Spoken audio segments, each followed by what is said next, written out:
So, Chapala and Gloria, everybody. So today will be it's the last day out of the 3 sessions that I was, doing some teaching or sharing. You can call it teaching, you can call it sharing, doesn't matter. The main reason is we're here together, try to create some sort of, comfort to our mind, right? So what I was thinking I'm going to do is because, the text, which is, is it's relatively short, but it's also really, you can make it, you can stretch, make it very long, or you could just finish in half an hour too. So there's so many ways that you could do. So I don't think we can finish the whole, verses by, one by one. So because of that, I thought in last time we read up to verse 17, verse number 17. And I was just thinking today I'll just do some summary. And before actually doing that, let's create some, proper motivation, why we are doing it and why we are practicing, or why we are learning where we are actually learning the 37 practice of Bodhisattvas, the title, which is the 37 practice of the Bodhisattvas. And then what does it mean by Bodhisattva? What does it mean by Bodhicitta? And just get this background kind of information. And then how can you really implement to your daily life? That's very important. And what you will get by practicing that for you. What kind of benefit that you get, and what kind of benefit other people get. And then what kind of, contribution you can do. You have to just think about this kind of information behind. And then when you come to the actual, implementing, applying into day-to-day life, challenging. And it's really, really helpful. It's called like the mind training. And it's been benefited so many people in the past, and it's benefiting right now. And for sure, you will benefit for the future. So are they, just as a human being, the first number one, just think that we are all human beings seeking happiness and peace, and never ever wanted to have suffering intentionally. But because of not knowing, because of the ignorance, because of the mental limitation, because of the shortcoming or sort of thing, we somehow struggle a lot, right?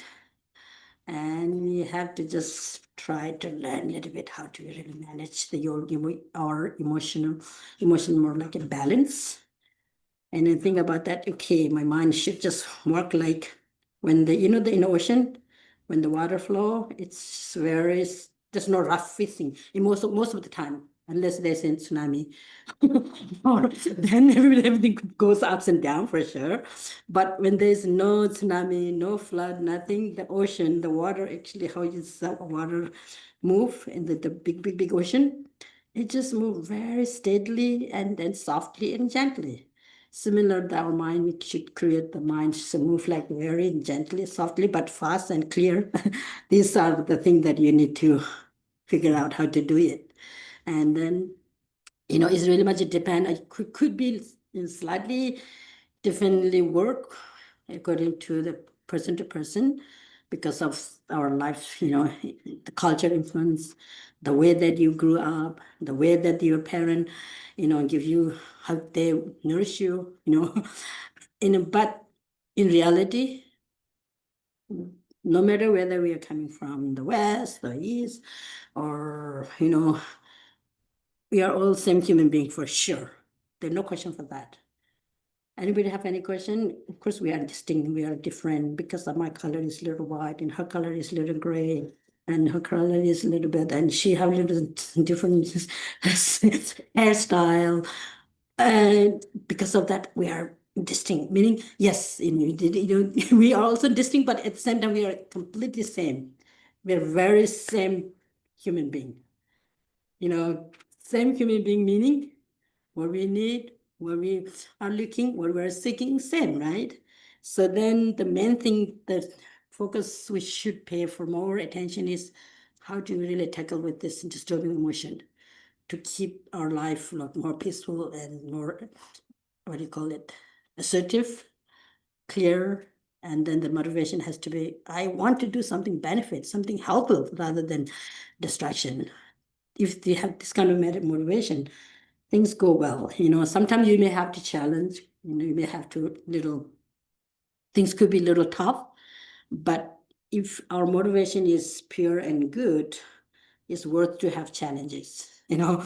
Challenges are good, very good lesson, and you can transform them into very good opportunity. This is how we can really, if you know how to really work with our mind, this is really possible.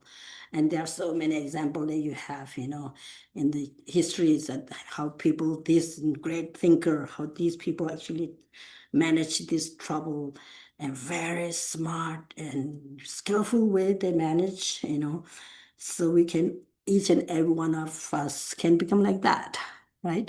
So because of that, having the proper motivation is very important, and very, clear motivation that, we are here to benefit ourselves and others, and then use these textbooks as a guideline, very, very like a guideline. And then some verses superficially look, oh, probably this is not me, I'm not ready. It's good to have this kind of attitude, and I'm not ready for sure. Because when say if someone come and cut your head and then put your pie in like pieces, even though I will just respect him in my like, what is that? Jewel treasure or something. And in the verse number, what was that? I remember we were talking. I think we have many new people here today. Where was that? It was 13. One verses here. Number 13, right?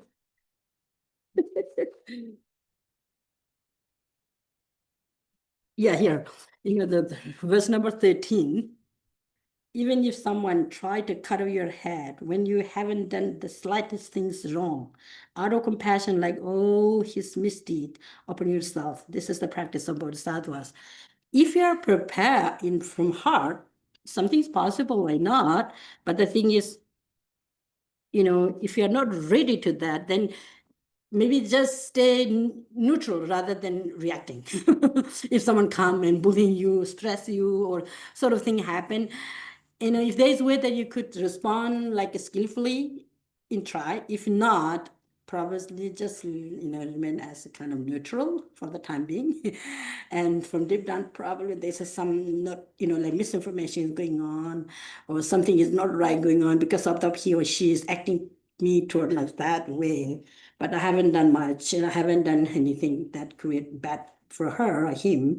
But there's some condition that create him to like that way, and therefore deep down feel like more kind of compassionate toward that person rather than so, you have, so of course, crazy people, someone who come with a knife or sort of thing, right, chasing you, you better run away. Better, that's really important. That's a skillful way to do. Bodhisattva never encourage you to jump to the, jump from the cliff. So, but very skillful is very important. Okay, this is a kind of example. If someone is ready to do this kind of thing, someone who really, who have the power to how to change their mind, how to use no matter whatever circumstances that it's like superficially look like really, really, really difficult thing. But if they have control their mind, the physical body is nothing for them. Nothing meaning, they can have a new form, a new body, which could be more useful. You could, this kind of thing. And then, if someone is really, in the need of their body, maybe you can read some of the Buddha's life of the Buddha, Buddha Shakyamuni, during his training time. And one point that if you read his biography, or this is called the Jagata Tell. Have you heard this? Jagata Tell. It's life of the Jagata Tell. Jagata. Yeah. Okay. And it has so many story of the Buddha while he was in the training before becoming Buddha. And then one point he was somewhere in the forest, and then there was a tiger who have like 4 cubs, I think, baby kind of cubs. And then they didn't have food, and then the mother was almost like a kind of, you know, almost time to eat her own cubs because he was really hungry, no food, nothing. And then the Buddha, that time he wasn't Buddha, he was Bodhisattva's time. And he wanted to save this tiger, mother. So then and then what he did, he just cut into pieces of his body to offer this tiger mother, and then the three, four of the tiger, cubs.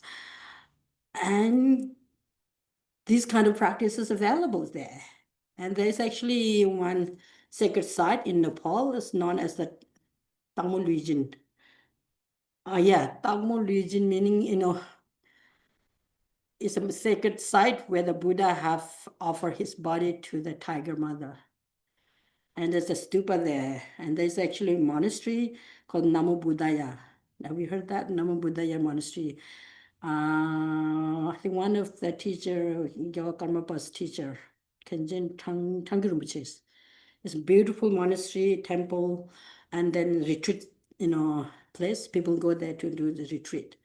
The site is there still, they have the image on the rock where the tiger mother is still over here, and the two cubs, four of them are there. And Buddha was actually at that time with three brothers of them. They went to the forest for a walk, and they found this is the tiger over there. And then he just offered his body to the tiger mothers and the cubs. These are the stories are there. It's not really just kind of made up stories. Real stories are there. But we, or me, we can't do what the Buddha have done exactly if the time is not ready. So, but we can't really postpone either, making too much excuse. And always making excuse, then we postpone all the time and then never come. Tomorrow never come, right? So we have to act something that what we can do, right? So I won't go with the word by word because we don't have much time. But I will tell you this text, the 37 practice of the Bodhisattvas. And we read up to number 16, no, 17, I think, 17. And I would like to just give some overview of the text about, okay. The overview is actually the 37 practice, which describe, which explain, and how to cultivate compassion, actually, how to really cultivate or generate true compassion, I mean genuine compassion, and then wisdom. This two is known as like a two wing. In order to be able to fly or cross the ocean of samsara.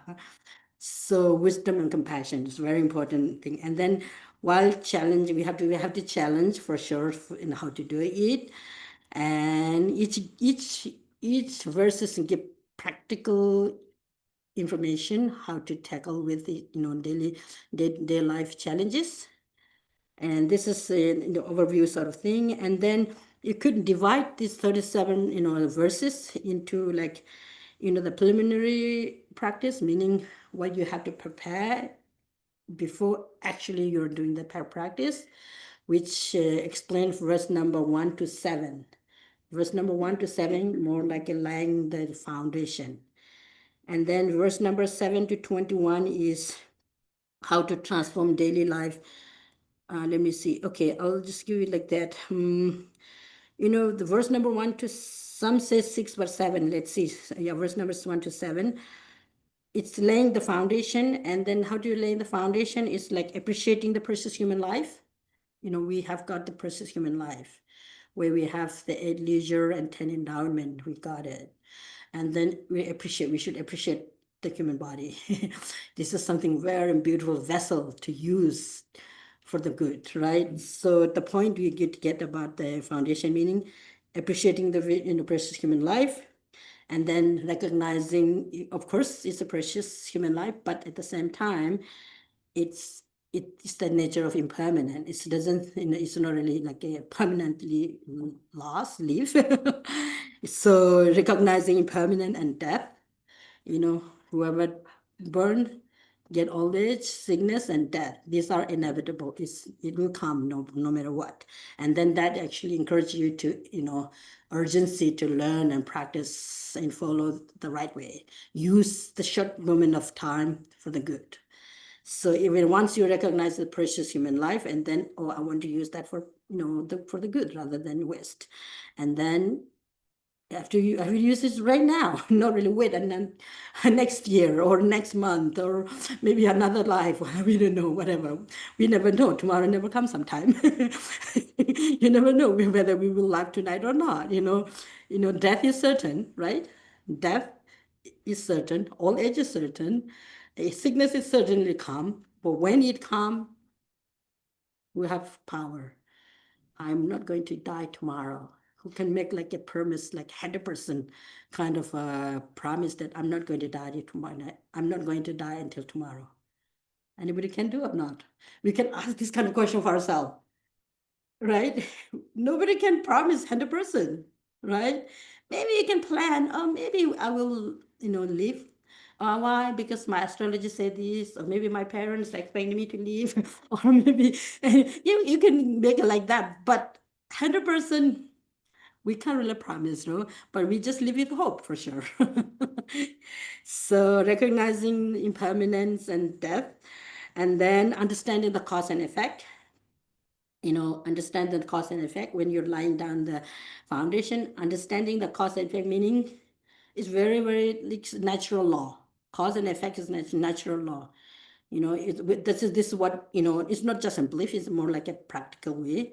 And when you plant seed and then spring and the things grow, right? If you want to plant like a vegetable or fruit, and then you get the fruit, like a seed. You need to plant the seed, and you have to have the sunlight, the moisture, the compost, and everything. When the conditions are there, then we can grow what you need. These are external cause and effect are there, and then when you talk about the internal thing, the karma and effect. It's really, you can discuss a lot in deeper way, or maybe more like in gross or little easier way to understand about how this karma effect work. So, simply if we create good, conducive, like right cause and condition, then the result will be right and right. If you create, same thing, if you find like a poison seed in the ground, the poison trees and leaves and fruit grow. If you find medicinal, seed on the ground, you will get the medicine, right? Same thing, if we create our mental attitude the right way, we will get the right fruit, which is more like a compassion, loving, caring, and then the happiness, and then peaceful. This will come. If we create, like more anger and more cruelty, more violence, and then the result will be also violent. Violence never can be overcome by violence, or hate never can be, overcome by hate. Only love and compassion will overcome. This is natural law. Nobody, it's really natural law if you think really carefully, deep down. So these are the, point number 3 is more like an understanding cause and effect. I'm just giving the overview, okay? And then point number 4, you talk about the cycle existence, the samsaric life, the nature of samsara. And samsara here, what does it mean by samsara is whoever take rebirth, or to ever suffer all this different form of suffering, like suffering of change, and condition, pervasive condition suffering uncontrollably. We can't control with it. So it's under the sway of affliction and karma, the contaminated karma. We call it a contaminated karma and affliction, such as ignorance, aversion, attachment. Because of that, we continuously suffer. This is like identifies as a samsara. It's the nature of like kind of it's, if you look in deep down, there's we have to have like we should have some sort of urgency that I should do good rather than keeping engaging into the wrong thing. But then yes, you can do a lot of philosophical debate with it, but you can just understand, oh yeah, this makes sense, and I should just engage the right cause and right cause and conditions, so create in order to be able to create better future for ourselves and others. Okay, and then point number 5, actually taking refuge. And when I was explaining about taking refuge, meaning we can take refuge into compassion. Have you heard that? Acharya Chandrakirti from ancient Nalanda University, who have composed the text, a very, very, very, very important text by the name of Madhyamika Avatar, the middle way. The middle way, okay? It's a commentary of the fundamental wisdom of the middle way by Acharya Nagarjuna. And before he, composed the text, Acharya Chandrakirti, who actually pays salutation, meaning pay homage. And he actually didn't choose to pay homage to the Buddha or the Dharma or the Sangha or the, the object of refuge. Where he took the, to whom or to how, for what he pay, homage or the salutation.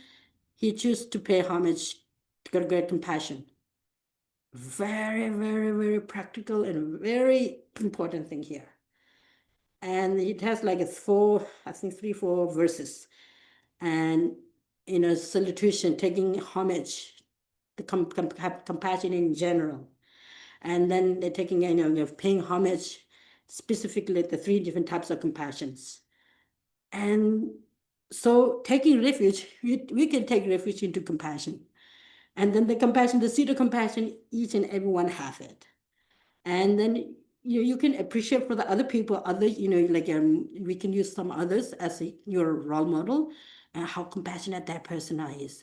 And you can take refuge in them too, but the most important thing is take refuge to your own compassion, meaning appreciate your own quality. Why not?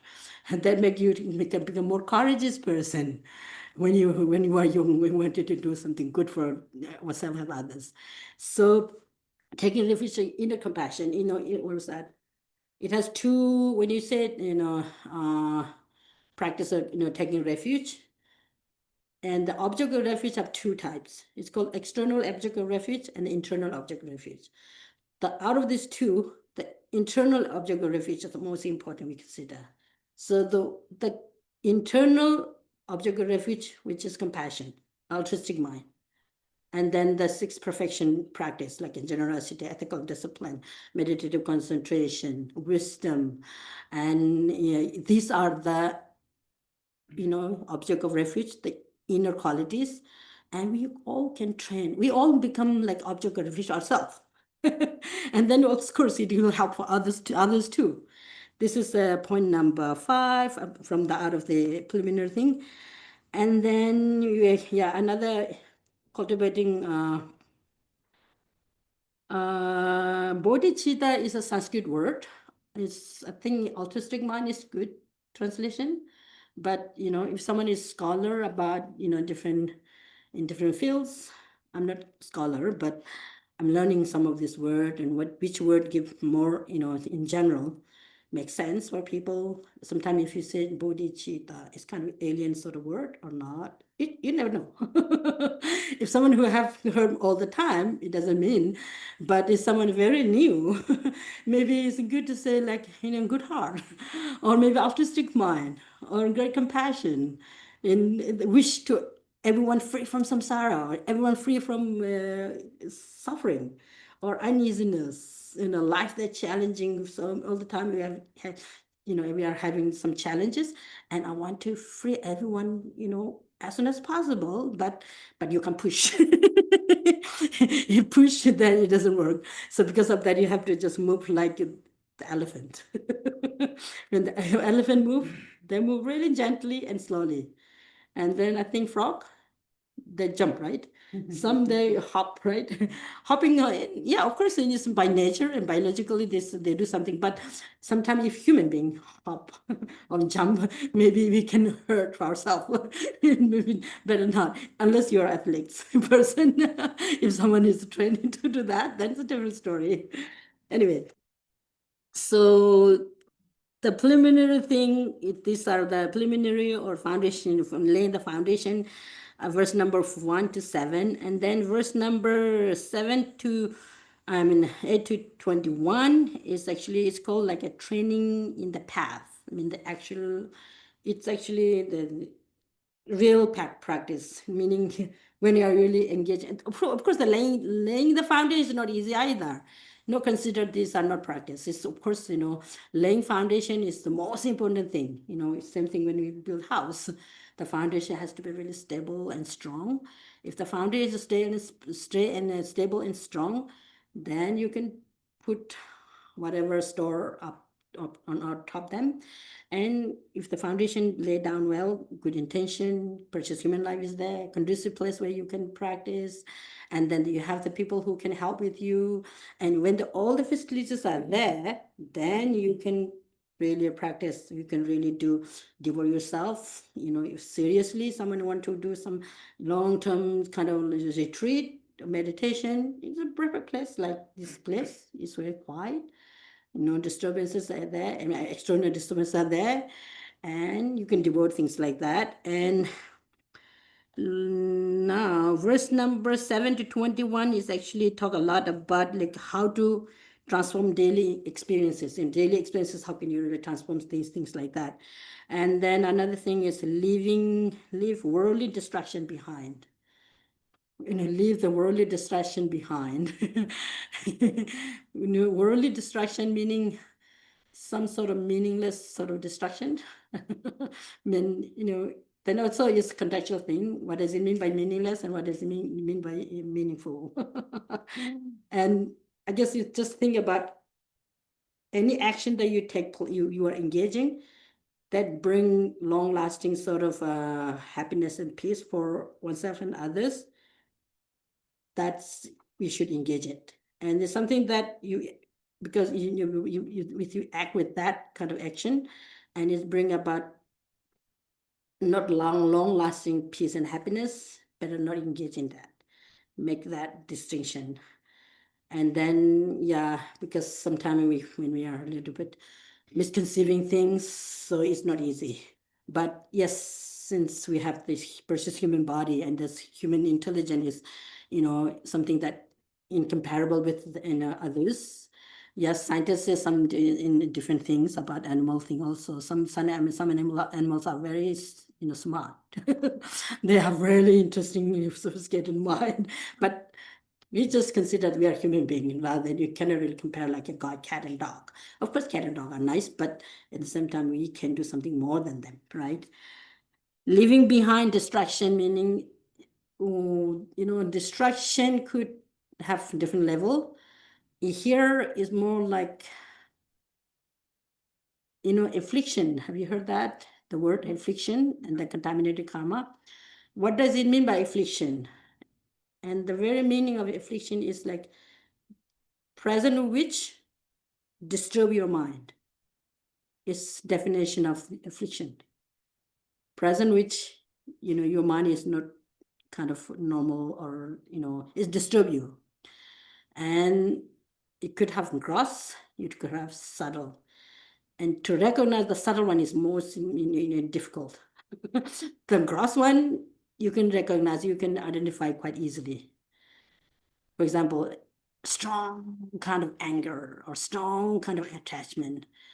Sometimes even the people have some kind of manifest into the body. So you can, easily identify them as this afflicted. But the subtle one, this really deceive us. But it's more like look like that it helping you. It's look like you need them to protect you, but in reality destroying you. But we do very difficult to identify them as a kind of disturbing. So mostly generally present of which means the affliction present in your mind stream that disturb your mind is affliction. And then the example, mostly ignorance, attachment, aversion, jealousy, these are given. And then you study psychology, where you have 6 root affliction, and then 20 secondary, 20 secondary affliction identified in the psychologist textbooks.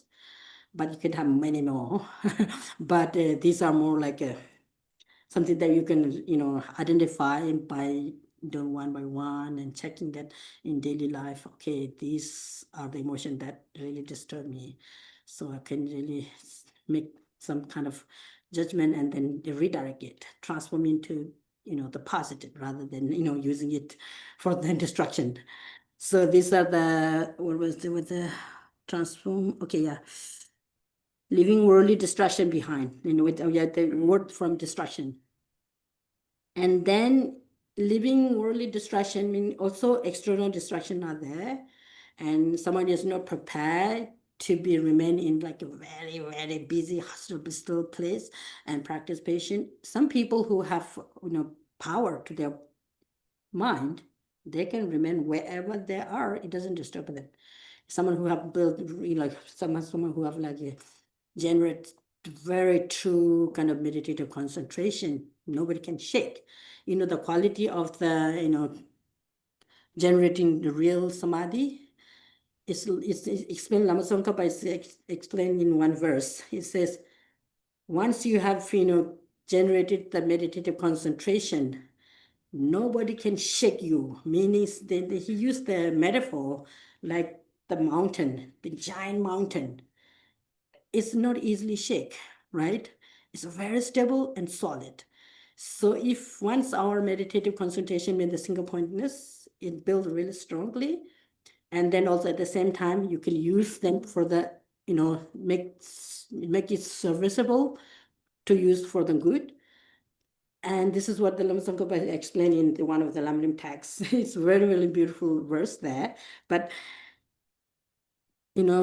for beginner, from beginner meaning for, yeah, for beginner, let's say that. For a beginner practitioner, probably maybe, helpful to stay away from the very, very busy area where so many crowds, so many noises, so many, especially, you'd say there are some cities where you have like, gambling, honking, whatever, so many things are going on there. And we can hear all these things. You cannot, well, maybe you can put ear plug, but whether that help or not, you can guarantee, right? So for that situation, I think better to find solitude. So leaving behind the worldly distraction and then practice solitude to deeper understanding. These are the point from this set. And then like practice solitude to find solitude, place to solidify or deepen your practice. And then once you find like a solitude place, solitude could be external place where you have a calm and peace space. And then what do you do there? If the mind go everywhere, even though you're physically, staying in solitude place, it doesn't help much, right? But what we need to do is then guard your mind. Guarding your mind, right? Guard your mind against negative influence. This is, I'm giving summary, okay? Guard your mind against the negative influence. So negative influence, external negative influence, maybe not that much. Main thing is the, inner negative things. You need to, this influence, being, yeah, of course, external certain things influence for sure. If you end up spending time with all the time, like 24 hours or 24/7 with someone whose kind of habit is always like engaging into the, all sort of worldly thing, where you talk about, something meaningless, what you eat, what you wear. If you spend time all the time with that, it definitely, you will adopt that kind of attitude for sure. So maybe it's maybe good, wise person stay away this kind of thing. Yeah, negative influence. And then transform suffering into the path. Okay, that's how do you do? Transform suffering into the path using patience and wisdom. Some of the summaries from there. Can you do these kind of things? Like transform suffering into the path, meaning if you're feeling some uneasiness, you feel grateful. I can learn some skill how to overcome it. not intentionally create this kind of difficulties or things, but it happened. It's bound to happen, Problem bound to happen. Difficult bound to happen. It happened in the past. It'll happen now, in the future too. But then how to really tackle with it? How can you overcome with it? And then once you prepare, you're mentally prepared, then you can manage very skillful way without flashing back, without really firing back, or without really reacting back. If someone calls you, like, if so, for example, someone use very harsh word for you, and then the minute you heard that harsh word, if you react straight away, push like back with the harsh word, what happened? Escalate, right? And there's a fire erupt, and then everything burn. Which shouldn't happen that, right? And if you're prepared mentally, just look at the person, why he or she is acting like that way. Maybe something is not right for him or her. So maybe try to able to help her or him, different way. Maybe I have to wait a few seconds and then get some solution, some method, some skill how to really, work with that. So that's why, transform suffering into path, meaning some sort of disturbance is happening within yourself, or someone else cause you some uneasiness things, and you can create this, situation into something that positive. This is what it really means. And oh yeah, some people, some very good practitioner, they test us. Have you heard that? Test mean, people say, I'm really good at practice patient. Some people claim like that way, but many of the good practitioners, they never kind of claim their practice. They never tell, their practice, And there's one story, very interesting story. His Holiness the Dalai Lama often tell this story. I think some long ago in Tibet, is somebody who was saying, sitting somewhere in the Lhasa Barker area and somewhere in the street, and then said this, he was saying, and this another person was asking, "What are you doing here?" And he said, "I'm practicing patient." I'm practicing patient. And then the person was just checking what kind of degree he had. Patient. What's that? Okay. What kind of degree that he was able to practice vision. He wanted to test, not really just with the wrong motivation. He was just want to make sure that what he's saying is like a match with the reality. It's really interesting. And he said, "I'm practicing patient." And then he just he said, "Oh, okay. If you're practicing patient," and he said, "Eat shit." And then what he did, instead of saying nothing, why he's saying that, he straight away said, "You eat." It's clear indication he wasn't practicing patient. He just responds straight away like a fire. "You eat." Straight away. If he or she practice patient, he shouldn't say that. Even though he or she said, eat shit, you don't have to eat, right? You don't have to.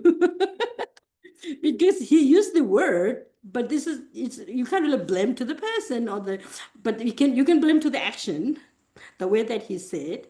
And maybe he can ask why you're saying that, because this harsh word, it actually disturb you actually, and then also a little bit uneasy for me too. And maybe you can find another way to communicate with him or her, instead of say, "You eat." Anyway, these are very good story, and some very good practitioners, they often do, like, especially like a good teacher, very good teacher, and then who, some student or some people who wanted to be student of that person, like he or she known as a like good teacher in a way, and then they wanted to become like a student of that person, and then they do not accept as a student right away. Never ever, the good teacher never ever do these kind of things. The His Holiness the Dalai Lama often say, like, Don't do like in dog mating meat. Have you heard that? Like a what making meat? Dog. Dog, yeah. Dog meeting meat. Right.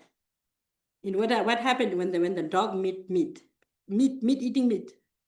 It eats it right away.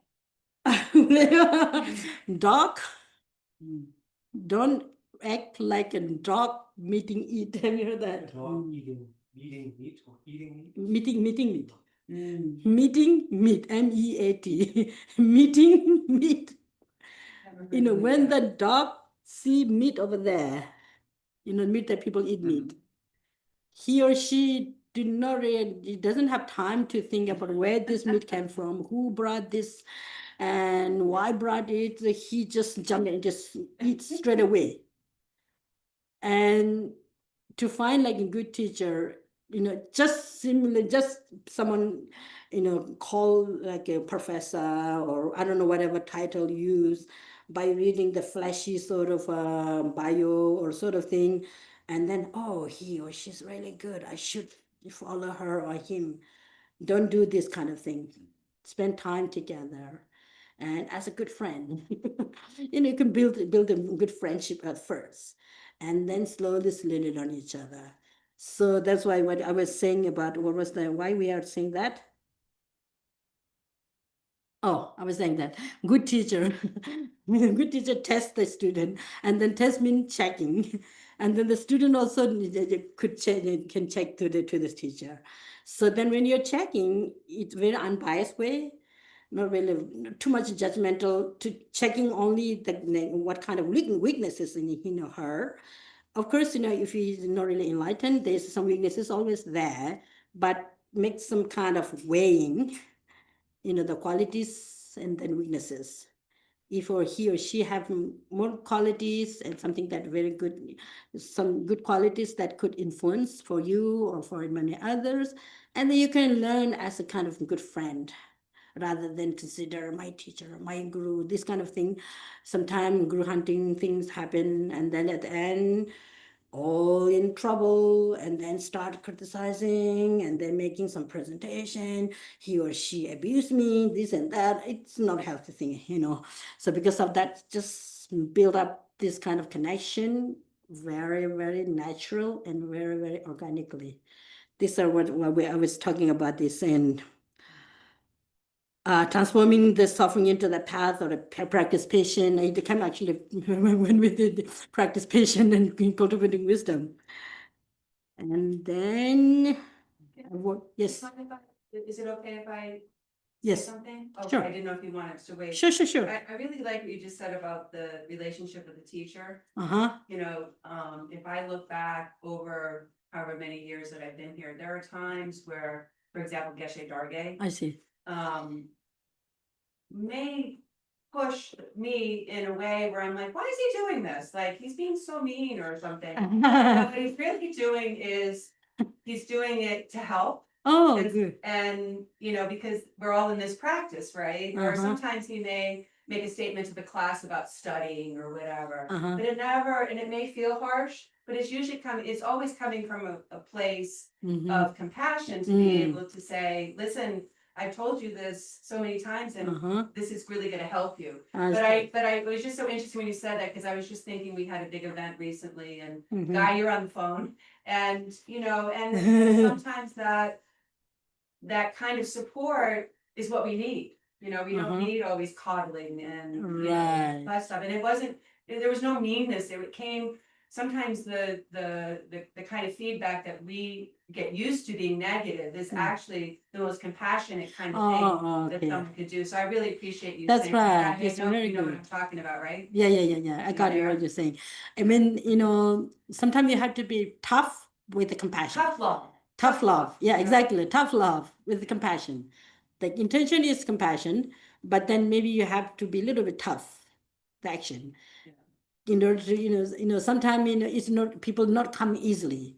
If you always soft, using always soft and gentle, and they take this kind of a, granted, or I don't know, not paying serious attention. And then to make them like more urgency, okay, come on, pay attention. Then you have to have toughness, a tough love. There's no Yeah, there's no Like, anger, that no it's just- resentment, no, they're not used to negative, hearing things, exactly. You know, on the negatives, the constructive side. Right, because I say Yeah. exactly. That's good. Really good point. Thank you. Okay, now avoiding harm others, even okay. Transforming the negative into the path. And then another point that to take from this text is like avoiding harming others. That's the main thing. When you say avoiding harming, like a physically poking, beating is very, very gross. From very deep down, they like ill feeling toward some other people, like in jealous some other people, or kind of ill will, or this kind of feeling. The emotion is also, in a way, is violent, is hurting, cruelty. And have you heard that? What was that? Song, what was that? Sweet word, but bitter meaning. Some people, you could have some very sweet and very elegant word used. The intention is more kind of bitterness. Try to deceive people using some very nice sort of word and making that the person can follow you. Once they follow you, and then start screwing up. But it's very difficult kind of judgment to how to make the judge. But some people who speak like frankly, who just say what they feel, and then the language could be not that kind of elegant, or not that kind of like a attractive word, but the meaning is really, really effective. So because of that, the Buddhist teaching often said, don't rely on the word, but rely on the meaning. The four reliance, have you heard that? It's really good to have. It's called four reliance. Out of four reliance, one is rely on the meaning rather than the word. Rely on the meaning rather than the word. And then rely on the teaching rather than the person.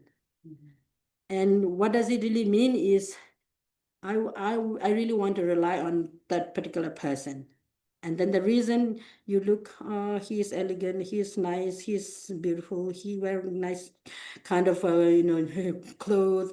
If you look the external thing, external, the physical kind of, thing, you're judging the person, outlook rather than the quality.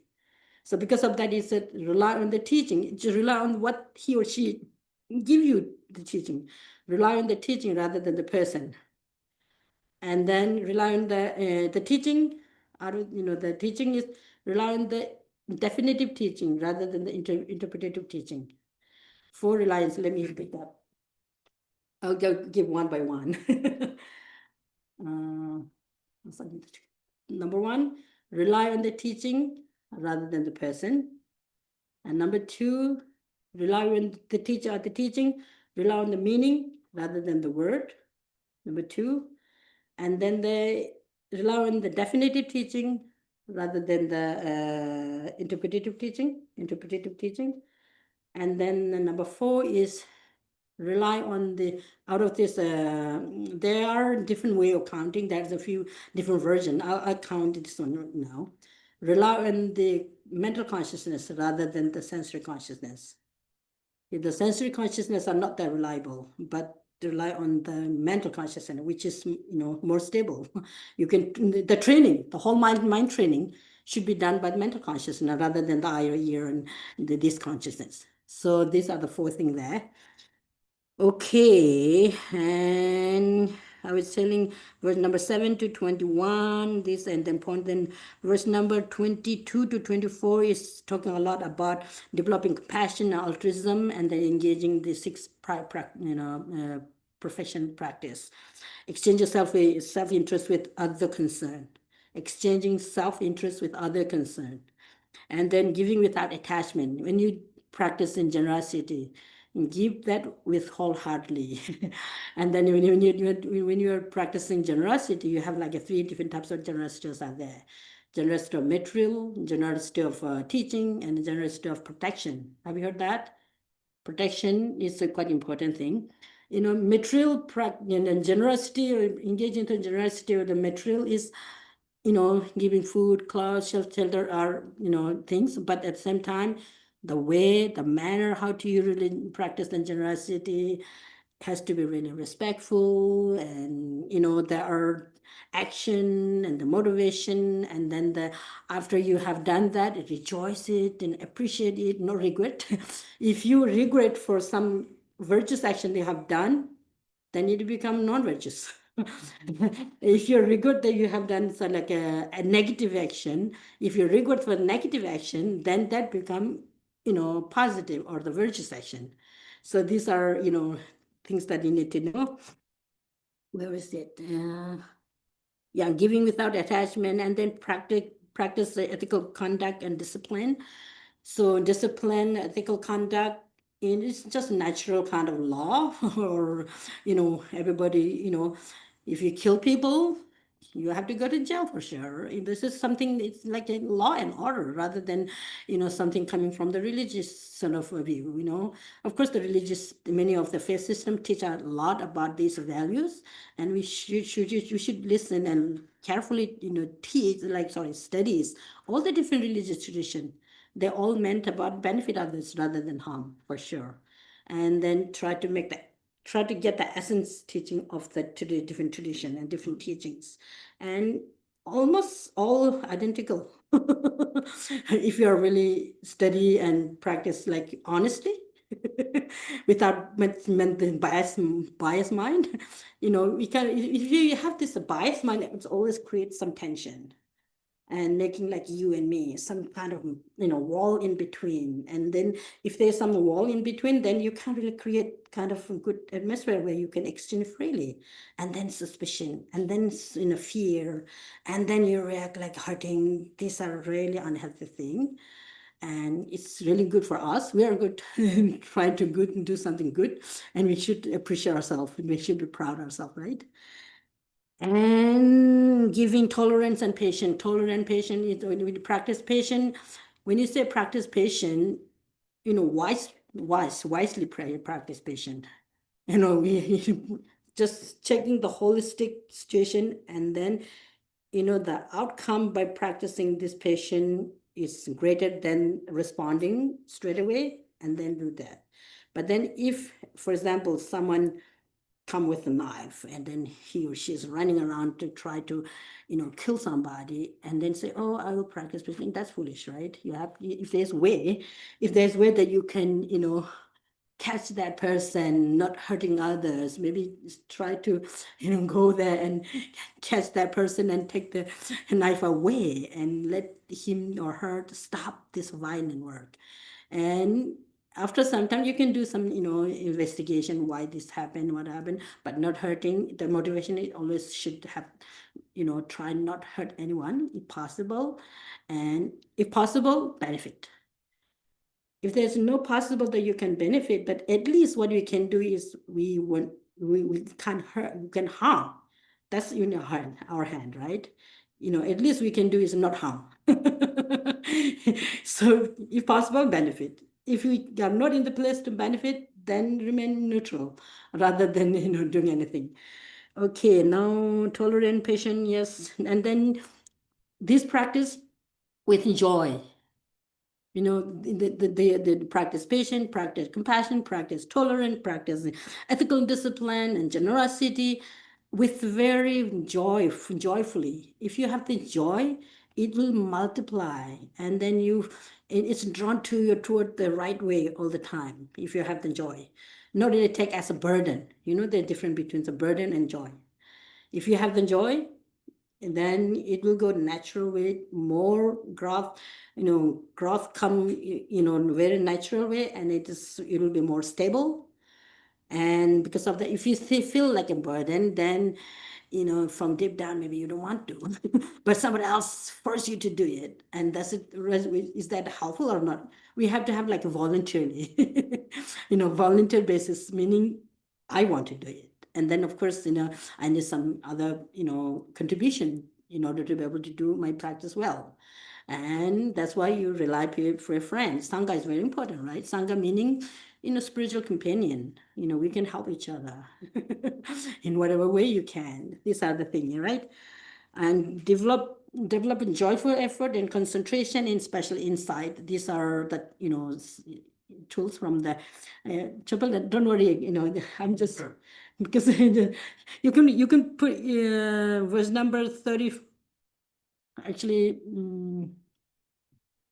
I think it's okay. Those who are joining online, it doesn't matter. I'm not reading the verse one by one because we don't have time. It's just picking up some of the relevant meanings, the core meaning of those verses. That you can read by yourself. It's really short, and then just try to make sure you understand if or something that you can really applicable for day-to-day life or not.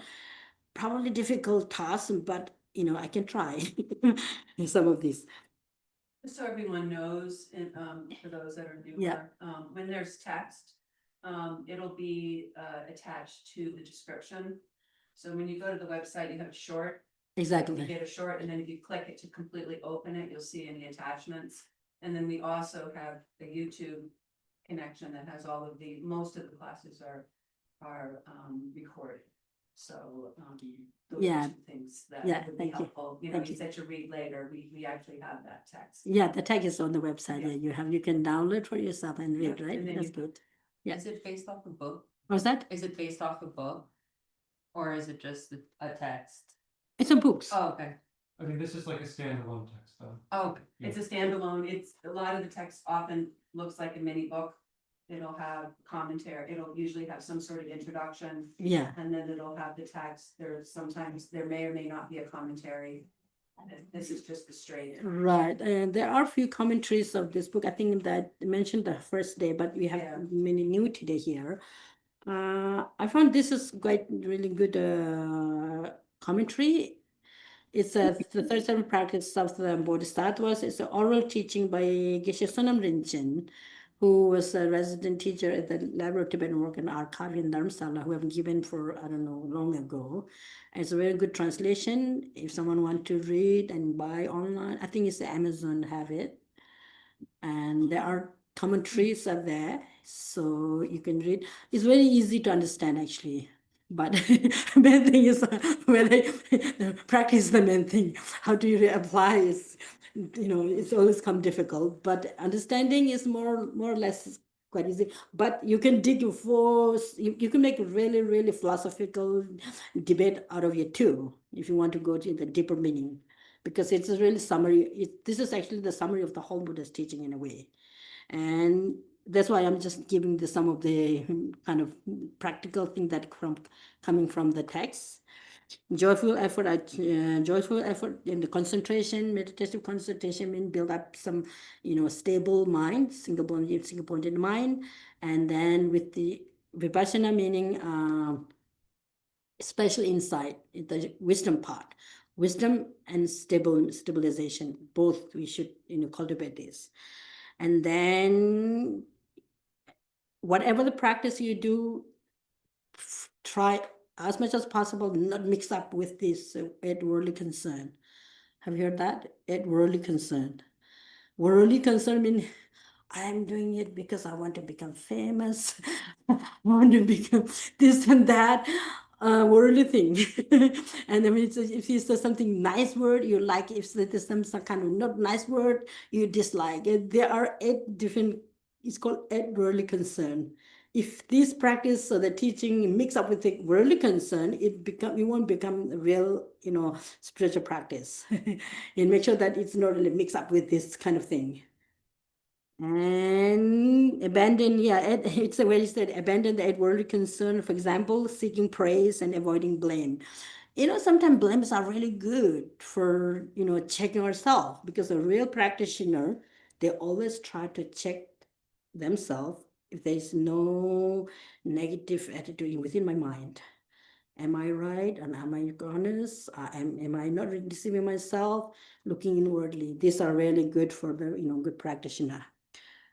And then the final thing is verse number 35 to 36 is cultivating wisdom, realizing dependent origination. And then another big word is emptiness, but I don't think I will go too much there. I'm not sure. And I study a little bit for sure. I'm kind of very fond of it, but dependent origination and emptiness. I mentioned earlier a little bit about, because the final thing was like bodhicitta. Here we said the 37 practices of bodhisattva, and bodhisattva meaning someone who engage into like a bravery, just jump for the others' sake, and then without any self-interest. It's not easy task for sure, but then if you are able to do that, they find really, really, really the greatest satisfaction and joy. Because it's a mind training. Once your mind is really trained that way, external thing doesn't, it doesn't really affect much. So that's why the final thing was actually, the last words actually talking about the two types of bodhicitta, actually two types of altruistic mind.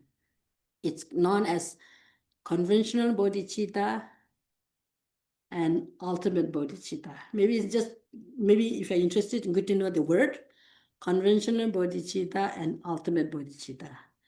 And there are namesake division. When you say when you do the kind of a traditional study at the monasteries, in most of the Tibetan or other monasteries in the nunneries, we do this long year. The topic of bodhicitta or the altruistic mind, I think we study about 2-3 months. We have defined it, and then how many different classification and divisions are there, and it has like a actual division, namesake division, and then the division according to the boundary, meaning in the level of realization, very beginning level of bodhicitta. And then once you're entering into the path, and the path have like 5 different paths are there, 5 path and 10 ground. Have you heard this? Don't worry. That's okay. But we should spoke more like in daily, how do you find inner peace in daily? How do you find inner peace? And how do you really challenge the day-to-day life? How do you overcome the day-to-day, life challenges? And these words are actually pretty good, tools to use and give some, thought on it. But if someone is really mentally disturbed very badly, maybe then you have to seek some physical therapists or psychologists, modern psychologists, how to treat them, or maybe medical doctors. but to overcome the mental kind of disturbances, it's good to do some yogas, simple meditation, breathing exercise, and go for a walk. And the motivation is I want to just get away from this distraction sort of thing, right? Okay, I think maybe I want, if you summarize another way, it could be renunciation, compassion, dependent origination, and bodhicitta is also, you need to mention it, no matter whether we are bodhisattva or not. we are engaged into the altruistic mind, good heart. Everybody like good heart, right? And then renunciation here, what does it mean by renunciation? Have you heard renunciation? Renunciation doesn't mean anything else, and it doesn't mean anything else other than renounce suffering. Renounce suffering, okay? Renounce uneasiness. I want to renounce uneasiness. I want to renounce suffering. And then at the same time, how can you renounce suffering? And the wise one will go to okay, I should stop the cause of suffering. If you stop engaging into the cause of suffering, then suffering will automatically stop, right? And then the causes of suffering are many. and suffering of suffering, suffering of change, suffering of and pervasive condition suffering. These are the numbers are there. But if you are having very, very mentally disturbed, maybe find some individual person that you to whom you can trust well, and then just try to share your concern and then find a way to a little bit overcome these challenges. And there are many good people all around, everywhere. There are a lot of good people for sure. Looking at the world, I think it's better not really looking only the negative things.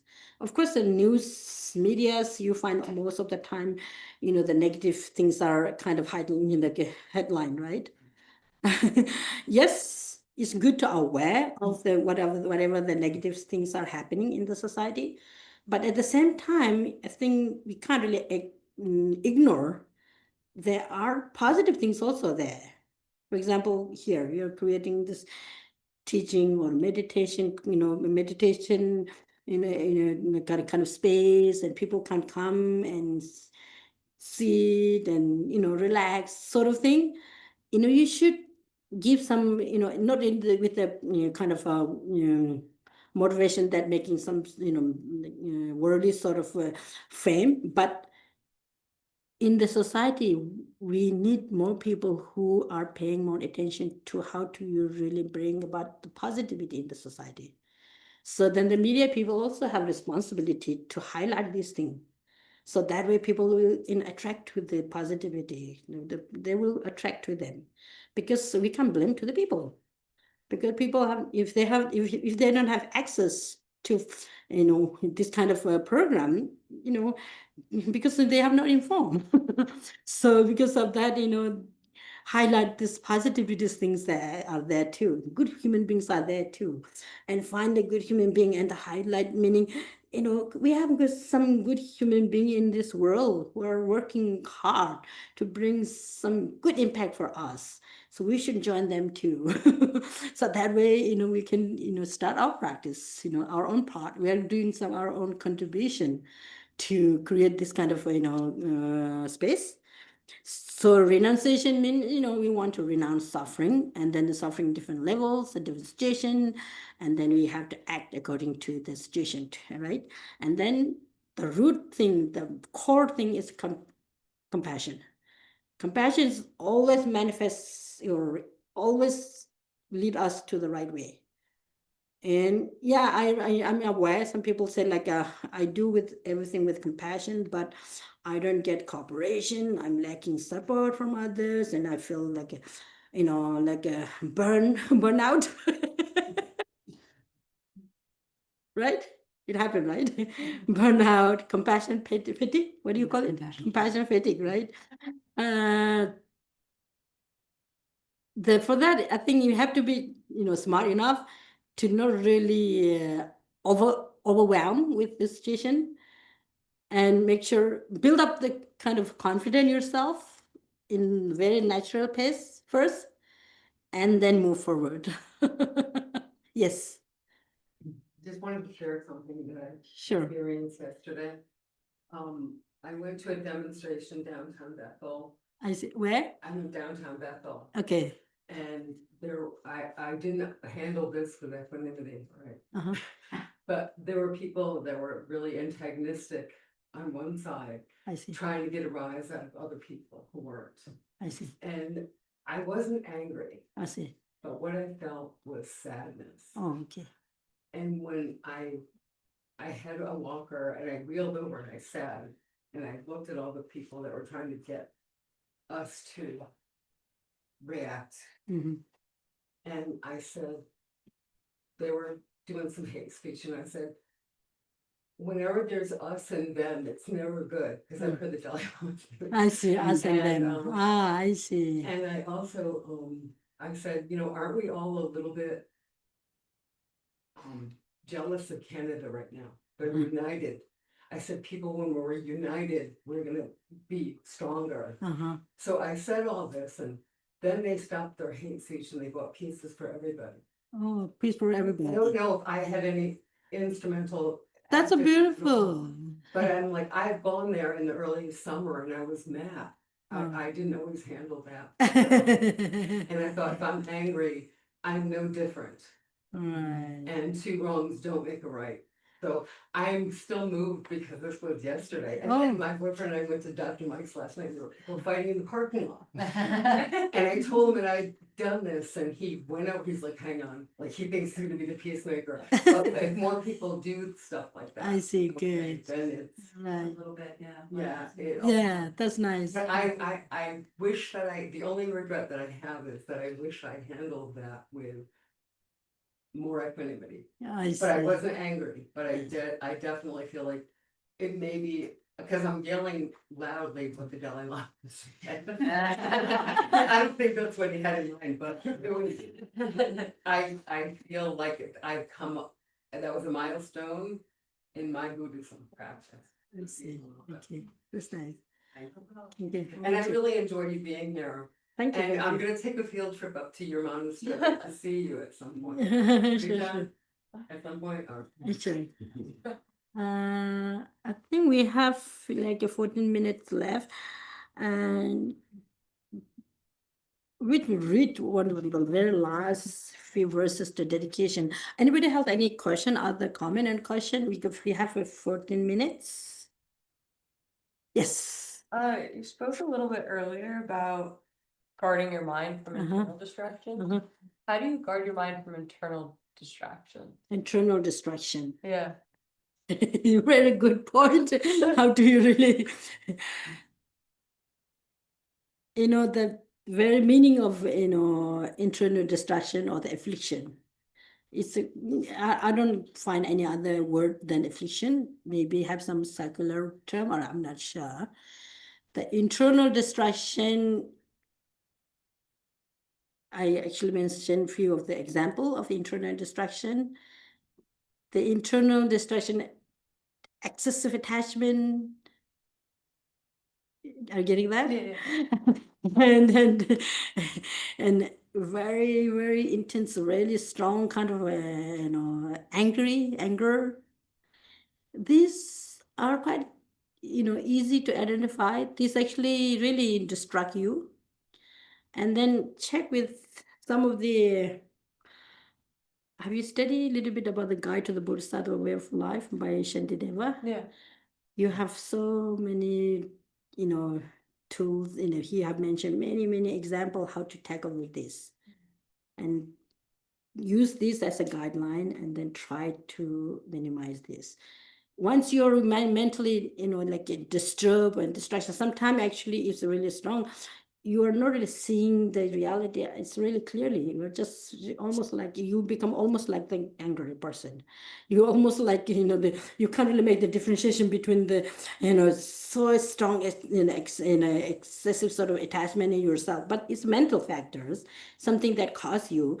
For example, I will just give one example of attachment. For example, attachment, we attach to like the object that seemingly that bring about you some sort of pleasure or pleasant, but in long run, actually not attractive. The so-called attractive object that create some kind of a platform for you to attach that, and then losing that object, you will devastate this sort of thing. But object is just an object. Just leave it as kind of neutral, rather than if I can't get that object, I will be die. This kind of mental, it's not good. It's not it's a distraction. So then you just try to overcome it, meaning try to not engage in that. But you can't, it's just really difficult to overcome it. But if you train step by step, there's a way that you could do. And sometimes when all this thought that come in our mind, like a discursive thought, it's called like a discursive thought, which disturb your mind. And if it's something really kind of strong disturbing, do some physical breathing exercise, help. Sit properly, like as you're really beautifully sit, the way that your physical body, you sit across your feet, and then in the spine is like a straight, and do some, very gentle and breathing exercise. And then many teacher, actually good teacher, also, gives some advice. If your mind is really, really too much busy, sort of thought is coming up, sometimes they use and go in like a dark room and meditate, like, and do this breathing exercise too. But I never did that, but you can look at the wall, or you could go outside, find like go somewhere in the river where you have the nature is very beautiful. There's some waterfall coming, and then you can hear some bird, very nature with good, and looking at that and look far distance, and then do some physical exercise or breathing exercise. This will, temporary solution, but it'll help initial stage to do these things. And then when you're more relaxed, more prepared, and then look, attachment is not right, anger is not right, this doesn't help. I used to have one friend, she was saying that only anger can kill me. I was so happy to hear that. I don't know why. It was like over 20 years ago.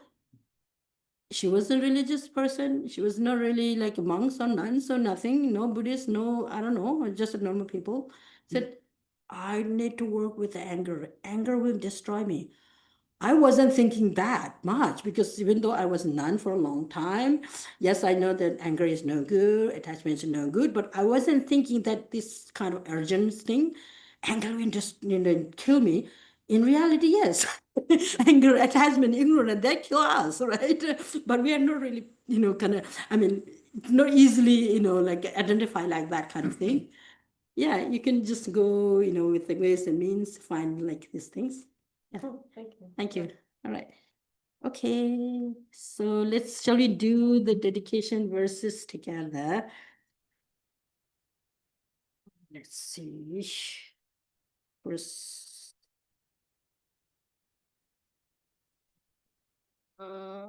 Maybe verse number 37, and then the rest all, I think we have, 8 minutes. It's just, just reading is also help, why not? Verse number 37, where it's, I have a different version, I think. To remove the suffering of limitless beings, understanding the purity of the three spheres, dedicate the virtues from making such effort to enlightenment. This is the practice of Bodhisattvas. It's verse number 17 here. 37. Maybe there are a few verses different. I found this one. Yes. No, don't worry, don't worry. I can read over here. Sorry. You can just keep that one. I have the same textbooks too. Sorry.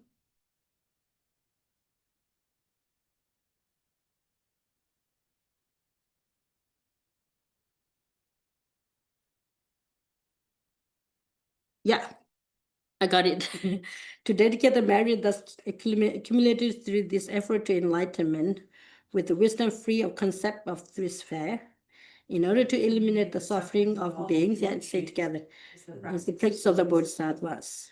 And then verse number 38, by relying on the words of genuine masters, I explain the meaning taught in the sutras, tantras, and other treatises in the form of these spiritual practices to benefit those who wish to train on the Bodhisattva path. And then, because my intelligence is small and my studies are few, I lack in linguistic skill to please the scholars. Yet, since there are based on sutras and the teachings of the genuine masters, I believe these practices of a Bodhisattva are flawless.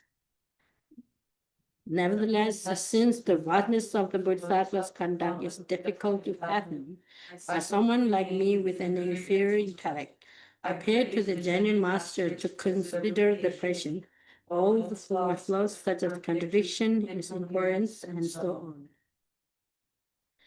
The virtues of the merit gathered here, and by the power of conventional and ultimate bodhicitta, may all sentient beings become like the benefactor of Avalokiteshvara, who dwells neither in the extreme of samsara nor in the bliss of peace. Thank you so much. Thank you. Thank you so much, and thank you so much for having me here, and I really rejoice And We are very happy oh, and so thankful for you to come to DND. oh, thank you, thank you. And we really hope that you will come again after your travels to India. We're welcome here all the time. Sure, So sure, thank you. Okay. Thank you very, very much. Oh, you're welcome. Thank you. I give this to you or do you want others? Yeah, you can give it over here. Yeah, I think maybe you could put on.